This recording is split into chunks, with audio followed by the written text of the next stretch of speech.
Shame! So a little bit of a white pill for all of you. I know I have a horrible camera. I know my audio is not as good as usual, but I'm bringing the goods. All right. Montana has become the first state to ban drag performers from reading to children in libraries.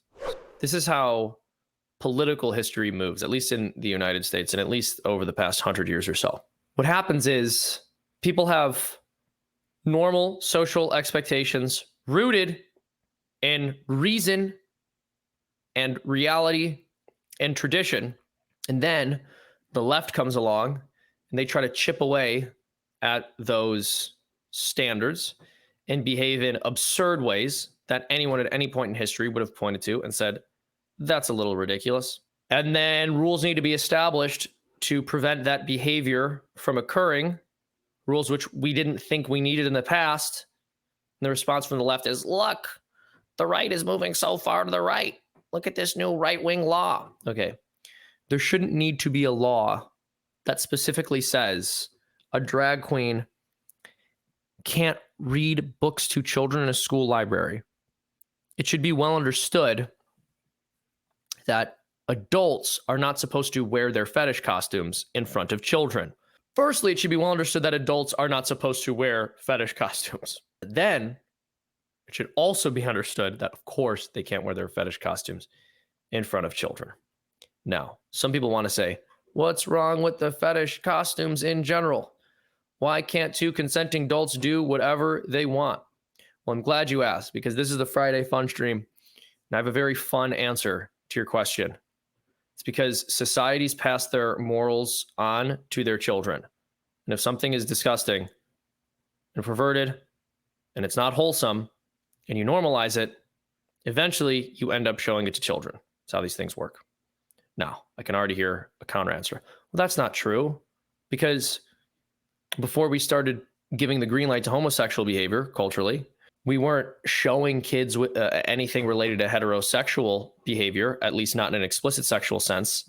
And unfortunately, that's not entirely true, because we've always had sex ed courses, or at least for most of the 20th century, we've had sex ed courses that showed diagrams of like the anatomy. And many of these were what we would call abstinence-only sex education. Even that's a little problematic. It's something conservatives champion nowadays. Look, I'm sorry, man, especially with all the information available to people today.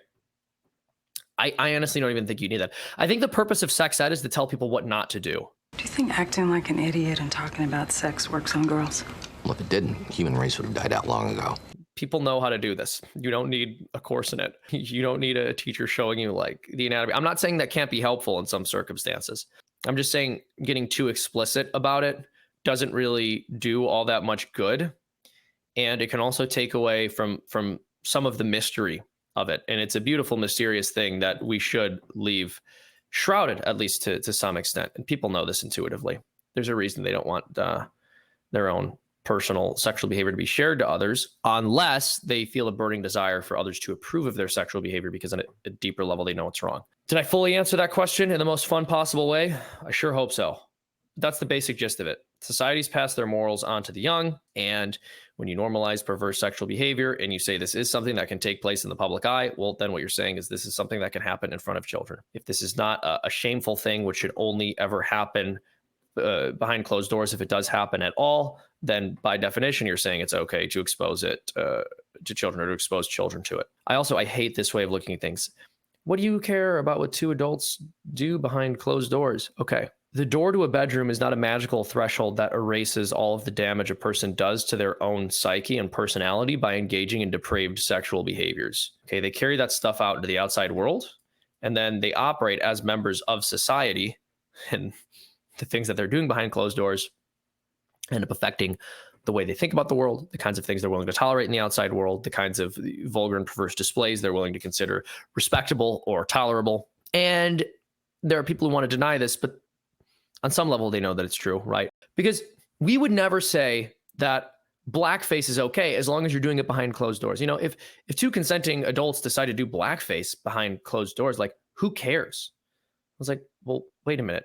If this is a completely unacceptable thing to do, it doesn't become acceptable behind closed doors, right? Now, to be clear, Some people are going to say, wait, is he saying that everything we should do behind closed doors is morally unacceptable? No, there are some things that are morally unacceptable behind closed doors, right? But if something is intrinsically wrong or perverse, it happening behind closed doors doesn't make it okay. A married couple having sex, that's not a bad thing, right? But that is something that's supposed to happen behind closed doors. Okay. That doesn't mean that anything now happening behind closed doors is good. But people get this backwards because they say, well, a married couple needs to have relations behind closed doors. And if they have relations in public, it's perverse. Therefore, to stop something from being perverse, it just doesn't have to happen in public. No, it's still perverse. It's still wrong. Okay, now back to my analogy with blackface. If a person is doing blackface or saying the N-word or anything else, any of these other unforgivable sins, no one would say, well, they did it behind closed doors, right? And the person who they said it to or did it in front of consented. So why do you care? No, we recognize that the way people think about other racial groups, even behind closed doors, affects the way they interact with other racial groups out in the world. Similarly, the way you treat members of the opposite sex behind closed doors is going to affect the way you see them, conceive of them, and treat them in the outside world. And this also applies to the same sex as well.